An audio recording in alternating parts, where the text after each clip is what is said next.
I'm here with Suzanne Le Mignot. Suzanne, can you tell us what you do here in Chicago and how your journey began, please? I'm a news anchor and reporter at CBS2 Chicago, and I've been there for more than 2 decades at this point in my career. And I noticed, I was looking at your bio on Wikipedia, I think, and I noticed you started back in 1995, I think. Yes, so I started it with News Radio 780 around 1994-95. And that is still the CBS station here in Chicago. So I was a radio reporter and anchor. And then my journey took me to Milwaukee, Wisconsin for a short time. Then I was back in Chicago at WGN Radio, then got hired again after about 9 months or so, I believe, at CBS Radio, and then just worked incredibly hard when I came back to CBS Radio. And I split my time between radio and television. So I would work in TV as a reporter for the morning show and anchor. I would start about 3:15 in the morning and I would finish around 11:30 a.m. And then I would go to my job in radio and work from 12 p.m. until 8 p.m. And I did that for about 5 years or so, approximately. I wish I had my resume in front of me because I want to make sure I have the dates right. But it was about that length of time. And I just remember when I hearkened back to looking at my health, that truly that schedule, that amount of sleep deprivation was incredibly difficult. And I remember being at a Chicago Fire game and the crowd is cheering. That was when they had the games here at Soldier Field, or actually it was just so like full of noise and everyone's having fun. And all of a sudden I was completely knocked out. I was so tired because of just the amount of sleep deprivation that I had through my job. So I remember when you and I first spoke, we were on the phone for about an hour and a half, and I revealed to you, I said, I was diagnosed with Hashimoto's, and this was, I think, April of 2020. And you said, your job has created that condition. I'm quite sure, like you felt that in your spirit. You really did. And in looking back, it's possible because of all of the different schedules I've had throughout my career. I would work overnight shifts. I did that schedule at News Radio 780 combined with CBS television for about anywhere from about 3 to 5 years on and off, and then was finally hired full-time in television. But even when I was hired full-time in television, I would do the morning show, then I would switch and I would be reporting Monday through Friday. Then I would be reporting on the weekends and I would anchor the weekends, and I'd be back Monday through Friday, 9 to 5. Then I would work Saturday and Sunday, 2 p.m. to 10 p.m. That would really be sometimes midnight, depending on how far away we were. Then come back, try to sleep, then get right back up, start a 9 a.m. shift. So it was like all over the board. And that's honestly been my life for almost 28 years in this industry. So that really led me on a journey to really think, diagnosed with Hashimoto's, having all this trouble with trying to lose weight, gaining weight, like astronomically, while counting macros, measuring, weighing my food,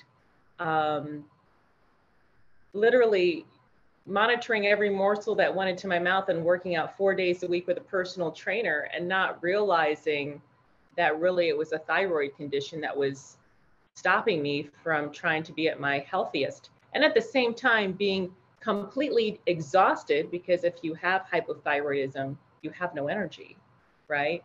So it was a huge learning curve for me. And it was during the pandemic that I really realized the depths of how tired I was and how health and nutrition really needed to be at the forefront of my life. And I got certifications in health and nutrition, one from Cornell, one from Stanford, because I really wanted to educate myself and learn how to be the best me, and how to be the best me, not just for myself, but first and foremost for my daughter and be a healthy example for her, but be a bright light and full of energy in her life, and be able to do things with her and have her see me on a healthy journey and not constantly tired. Yeah, gosh, that's really impactful what you're saying, and I can understand why you went on to this health journey, because I mean you were burning the candle at both ends, that expression. But Right. also the thing that really struck me when we first spoke was the stories that you were covering as well, because they're very traumatic. I mean, you're in those stories of violence and murder and family grief, and you're very compassionate and empathetic.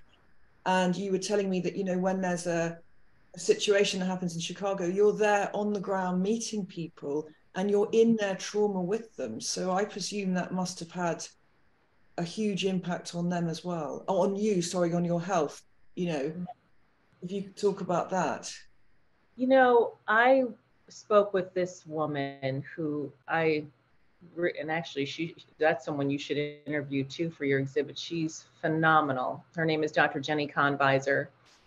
And she said to me, I was telling her about what I do, and she's a psychologist, and actually she deals in health and nutrition as well. She's fascinating. And she said to me, so how long have you been doing this? And I said, about 28 years. And she said, you have to understand something.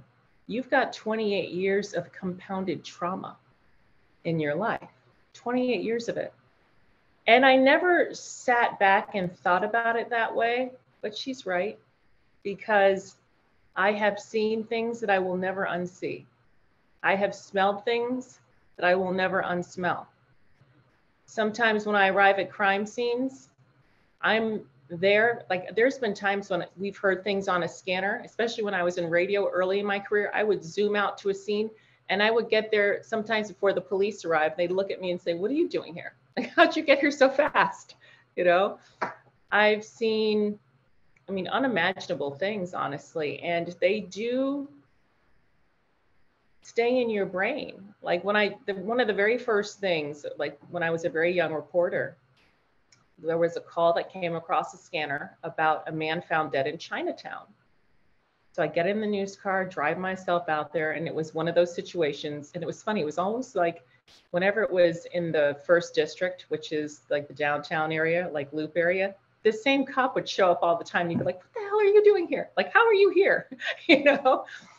So I'm there and I'm just kind of watching to see what happens. And there was a trailer that was like off of Cermak Road in this kind of vacant lot. And they opened the door. And I will never forget this. There was a man they pulled out, and it was about, I don't know, 10 degrees outside. It was brutally cold. And he had died screaming. And he still had that expression on his face, like that. And he was frozen solid. And he had a samurai sword protruding out of his side. And his legs were like the shape of a triangle because he had just kind of, you know, been on his side screaming. And they pulled him out like that. And I was like, first of all, who does something like that to someone? I mean, it was horrific, but also horrific to see that. And that's just one of many things. Or tragically going to a crime scene where an entire family was murdered, but no one knew that they had been in the house for 5, 6, 7 days. And then it's extremely cold, so that scent doesn't make its appearance for several days. But when it does, people start making phone calls. Then the media arrives, well, yeah, we haven't seen the daughter outside for quite some time. And then the revelation, all of them are dead inside the house. So those are just two of the thousands, honestly, of stories over nearly 3 decades that I've covered that really stand out, that to this day have an impact on me. But one thing I will say, because sadly we have so much gun violence in the city and so many drive-by shootings, and especially those with children, that really impact me as a mother. It's like my voice is trembling a bit because it's very upsetting to cover those things. And whenever I've interviewed family members, I always tell them, listen, this story is a tribute to the person that you love. And I want everyone watching this story to know what your daughter, what your son, what your mother, what your brother, what your father, what your uncle meant to you. And I want to share that with everyone. So that's really important. That's how I approach these things. It's not like, which I've actually seen. All right, so tell me about your mom. And I'm looking at a colleague saying, it's more about not just sticking a microphone in someone's face. Have compassion. What if that was you? That's what I think. What if that was you? Would you talk with someone who's just there to get their quick 5-minute interview and then they've got to go live? Take the time to understand what this person has gone through and what the person who is no longer with them, what that individual meant to them in their life. Gosh, that's really impactful and quite shocking what you just said. And you're doing this type of work over and over again. So yeah, again, what I said to you on the phone, no, I mean, that would impact your health. It's because that for anyone, even witnessing that once would shock them forever and give them nightmares. And that's what you're doing, what the, the fire brigade and the police are doing. You're in that world. It's frightening and intimidating. And I'm grateful to you that you actually are as compassionate and empathetic as you are, and you're giving people such kindness and witnessing their stories for them. No, So you're a very sort of faithful and spiritual person. I know that from our conversations. How do you retain your light when you're in such darkness, in these places of the depths of despair and horror, really? I honestly, again, my number one thing is really to have compassion for the people I interview, and also to have a true passion for what I do. And never forget that I am a voice for the voiceless. It's not about, oh, Suzanne's on TV, this is great, look at her job. No, it's what Suzanne can do to help others. Truly, I live that. I can't tell you, and I don't say this to be like, oh, I'm so fabulous. That's not what this comment is about, but this is true. I can't count how many times I've actually made phone calls. I've inquired about stories and helped people and not even had to pick up a camera with my camera person and head out to do something. I've solved problems. I'll never forget, there was one woman who called me, and her son was being bullied to the point where there were gang members following him from class to class. There were gang members waiting for him outside every day after school. And they were determined to have him become a member of the gang, to the point where they beat him so mercilessly, they pummeled him. He had bruises, he was a mess. So this woman calls me, she goes, I don't know what else to do. I've talked to the school. I think she said she also talked with her alderman. She's like, I'm not getting anywhere. Can you please help me? And I said, I'm going to look into this for you. This is unbelievable. I said, a child should be able to go to school and learn. A child, when they're in the care of the school system, that is the number one duty, to make sure that child is safe and getting an education. This shouldn't be happening. So I was very upset for her. And she's crying on the phone. She was just a mess. So I made several phone calls, and the next day she calls me back, and I giggle because it was just so sweet. She said, I don't know what you did. I don't know who you called. I don't know what you said, but I'm going to say this. My son has a guard with him going to all classes. No one has touched him. Nothing has happened, and he's finally getting his education. And thank you. Thank you for doing what you do. And I share that story because that's what I feel I am here to do. That is my purpose. That is my mission in this job. It's not about, let me go to this gala, be honored. Yes, that's nice to be recognized for what you do, but I have to really live my passion to help others. And that's what I'm committed to doing with this position. And we're very grateful to you. Thank you. I was going to say, even if it doesn't get on television, it's not about getting on TV. You know, there's, I'll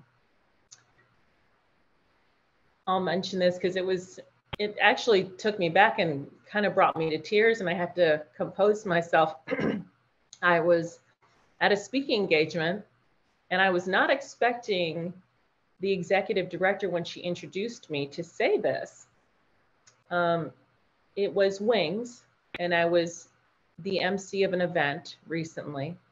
And when she introduced me, you know, they usually just say, oh, she's a reporter and anchor, has been in Chicago for nearly 3 decades. You see her every weekend on the CBS2 Weekend Morning News. And I just thought, okay, that's going to be the intro. I stand up. First thing she says is, this is the only reporter in the city of Chicago in all of my time with Wings that has called me and told me, listen, I just did a story with this woman. She's a domestic abuse victim. She's going to get kicked out of her Section 8 housing because her boyfriend did something that was illegal and the police were involved. Can you help her find housing? Because he just tried to kill her and her daughter. And there were many other stories. And she kept rattling all these things off. And I was like, I guess I have talked to her quite a bit. But at the same time, you don't expect someone to say that. So I was deeply touched by it. But again, I just feel that's my obligation. If you know someone's hurting and you have the power to pick up the phone and help with one phone call and do that, then do it. How hard is that? Help someone in need. Absolutely. So I'm going to, towards the end of this chat now, I just want to go back into the health area that you've been looking at and immersing yourself in, because honestly, I can see why you would need to. You know, you must be a very courageous person to deal with what you do every day and still be sunshiny and, you know, lighthearted, really, because you are, and you know, and also hopeful. You know, you're very a hopeful person. You want things to be better. So that's an extraordinary thing. You haven't become a cynic. So let's look back at health. What's the health journey given you? You know, understanding food and seeing your body in a different way. You know, I'm glad you asked that, because I had a loved one who was very critical of me in terms of, well, gosh, you're working out. Why are you not losing weight? You're measuring your food. Why are you not losing weight? So that's when I really went into this whole journey and educated myself about health and nutrition. But then also, when I found out I had Hashimoto's, I read everything possible. If you saw my bedroom, there's books stacked this high. When a friend of mine was like, you can just Google, go on Google. And I was like, no, I need to read. I need to understand. I was seeing a Hashimoto's nutritionist who I thought was wonderful in Michigan, like seeing her virtually. I, through my gynecologist, he suggested, you know what, you really need a top endocrinologist. I was able to find one at Northwestern who I love. The integrative medicine, the Osher Center for Integrative Medicine at Northwestern has been instrumental. I had a doctor there who's no longer there now, but I'm seeing one who's also equally as phenomenal. They helped me with learning, okay, you need to be on, you know, Synthroid, leothyronine, there are all these different medications, and also the dosing of it. And with all of that knowledge combined with all of these different people and seeking out and researching, that's what's really transformed my health. Knowledge is power. If anyone watching this doesn't remember anything other than this, especially when it comes to their health journey, do the research, do the work, because it will transform your life. Because in finally knowing why I was, you know, not feeling well all the time, because with Hashimoto's too, you can't eat certain things. So it was finally like a huge light bulb went off. Wow, I finally have energy. I didn't realize I can't eat bread or even rice. Sometimes I say rice, that's gluten-free, but for me, I really can't eat rice. I don't feel well when I eat starchy vegetables, things like that. It's more of like lean protein and non-starchy vegetables and fruits. So it's kind of like the bulk of my diet. And having that knowledge and learning that, and also food sensitivity test, by the way, that I was able to get through my doctor at the Osher Center for Integrative Medicine, that was life transforming as well, because it showed me, wow, that's really true. When I do eat that, I feel very sick. So eliminating those foods, because you can reintegrate those foods, but eliminating them and seeing the incredible energy you have once you get rid of all the things that are draining you, especially sugar or things, you know, like that. If someone is like obsessed with sugar, get rid of the sugar for a while. See how you feel. Try it for a week. Try it for 3 days. See how you feel. Just make the effort to transform your health just with some small changes, because that will change your life. I absolutely agree. I gave up sugar a few years ago and it's unbelievably transformative. Incredible. So I'm just going to ask 2 more questions. Do you have a daily sort of spiritual practice or mantra, something that keeps you going? I wake up every morning and the first thing I do is my positive affirmations before I even get out of bed. This is a little personal. Even before I go to the bathroom, I'm like, I'm not getting out of bed. I need to do my positive affirmations. The first is, I am worthy. Because we all deserve to have the best quality of life. We deserve to have our health. We deserve to have all of our hopes and dreams become reality. So that's one of the very first things I say. Then I also thank God for my health, for the lessons I've learned from going through all of the journeys to get to this health that I finally have in my life. I thank God for my family, because that is number one. I am so grateful, especially for my daughter. I love that child more than anything in this universe. She's such an amazing little human being. And I just do several positive affirmations. You know, that's my number one thing before I even get out of bed. Those are the key things I do. Absolutely perfect. And last question, and I've been asking this to everyone I've interviewed, because I'm just intrigued by how they respond, and I think the more we see this, the more hopeful we'll be. But what would you like to see more of in the world? It may sound cliche, but from what I see every single day as a journalist, peace, love. Don't hate each other. Take the time to learn who people are. People will always judge just because of someone's appearance. Oh, I wouldn't talk to that person. Take the time to learn about people. People are incredible. And you know what? You don't know what someone's gone through until you sit and speak with them. My childhood was definitely not ideal, but I live by the mantra, I will not let my past dictate my future. And I think people really should take the time to learn about other people, love people, and that will make the world a better place. Perfect answer. Oh, thank you. You're so sweet. Thank you, Suzanne, very much. Thank you.